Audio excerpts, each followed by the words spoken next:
গতকাল সন্ধেবেলায় এই স্ন্যাক্সটা বানিয়েছিলাম। কী যে দারুণ খেতে হয়েছিল সেটাই আজকে আপনাদের সাথে শেয়ার করব। একদম বাড়িতে থাকা কয়েকটা উপকরণ দিয়ে চটজলদি এটা তৈরি হয়ে যায়।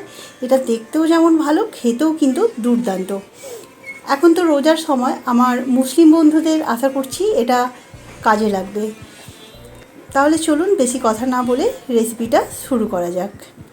নমস্কার, চলে এসেছি সহজপাতের আবারও একটা নতুন ভিডিও নিয়ে। ইউটিউবের সমস্ত বন্ধুদের আমার চ্যানেলে স্বাগতম। প্রথমে একটা কড়াইতে সরষের তেল নিয়েছি, তাতে দিয়ে দিচ্ছি গোটা জিরে।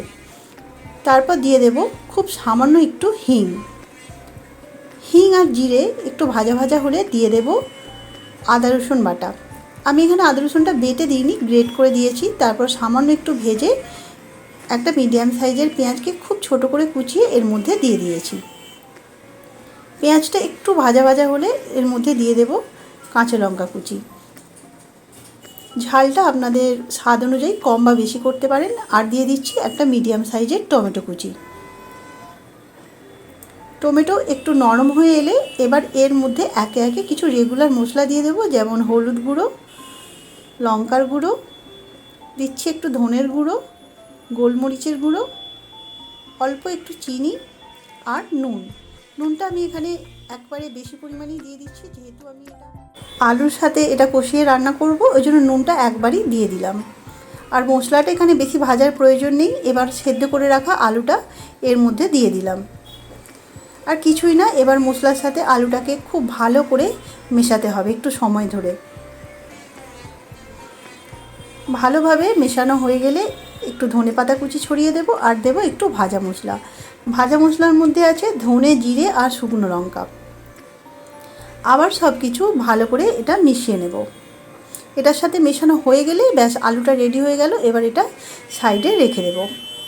আমি যখন এরকম মশলা আলু বানাই তখন একটু বেশি করেই বানিয়ে রাখি, কারণ এটা দিয়ে অনেক কিছু বানানো যায়। এই আলুটা রেডি থাকলে রান্নাটা অনেকটাই আসান হয়ে যায়।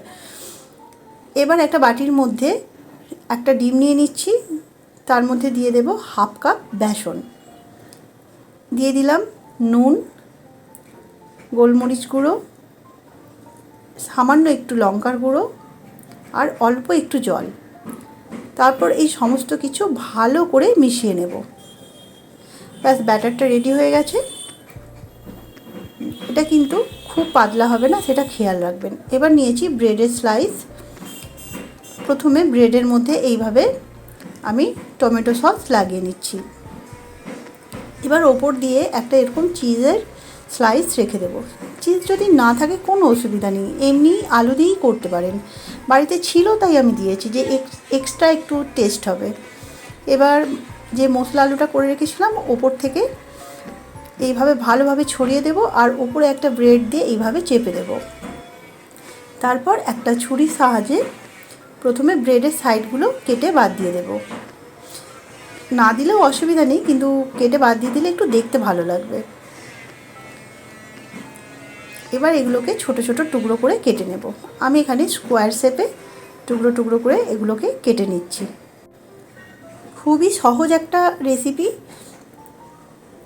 একদম বাড়িতে থাকা উপকরণ দিয়েই তৈরি হয়ে যায়। দেখুন, এবার এরকম স্কোয়ার শেপে সব কটা কাটা হয়ে গেছে। এবার আমি এরকম কাঠি নিয়েছি। এরকম কাঠি যে কোনো দোকানে, মুদিখানার দোকানে বা স্টেশনারির দোকানে অ্যাভেলেবেল থাকে। তার মধ্যে এইভাবে গেঁথে নেব। সব কটা এইভাবে পাউরুটি, আলু এইভাবে গেঁথে তৈরি করে নিয়েছি। এবার আর কিছুই না, যে ব্যাটারটা তৈরি করা ছিল সেটা খুব ভালো করে এর চারিদিকে এইভাবে লাগিয়ে নিতে হবে। তারপর কড়াইয়ের মধ্যে আমি তেল গরম করে মিডিয়াম ফ্লেমে স্টিকগুলোকে এর মধ্যে দিয়ে এবার একটু উল্টে পাল্টে এগুলোকে সব দিকটা যেন ভালোভাবে ভাজা হয় সেইভাবে ভাজতে হবে। এরকম কাঠিটা ঘুরিয়ে ঘুরিয়ে ভেজে নিলেই এটা তৈরি হয়ে যাবে। খুব সহজ। প্রথমে দেখে হয়তো মনে হচ্ছিল যে কিভাবে তৈরি হবে, আরে কিছুই না, একদম সহজ পদ্ধতিতে তৈরি।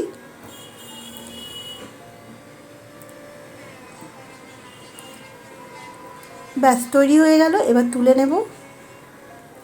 আর এগুলো এত ভারী খাবার, একটা খেলেই একদম পেট ভরে যাবে। তৈরি হয়ে গেল দারুণ একটা সন্ধ্যাকালীন স্ন্যাক্স। এবার এটা যে কোনো চাটনি বা সসের সাথে পরিবেশন করা যেতে পারে। এতক্ষণ পর্যন্ত যারা আমার ভিডিওটা দেখছিলেন তাদেরকে অসংখ্য ধন্যবাদ।